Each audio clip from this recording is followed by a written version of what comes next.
In this video, I'm going to show you how to change your Wi-Fi password using your mobile device. So, in order to do this, you first need to head over to an internet browser and then go to the URL section.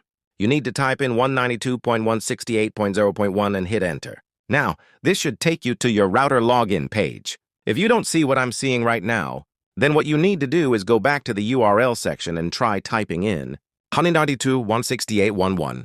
Once you're on your router login page, you'll need to type in the password. Now, if you're not sure what the password is, this can be found on the back or the side of your router. Do note, this is different from your Wi-Fi password, so you'll need to locate it on the physical router itself. Sometimes it may also ask you for a username, and again, this will be located on your router.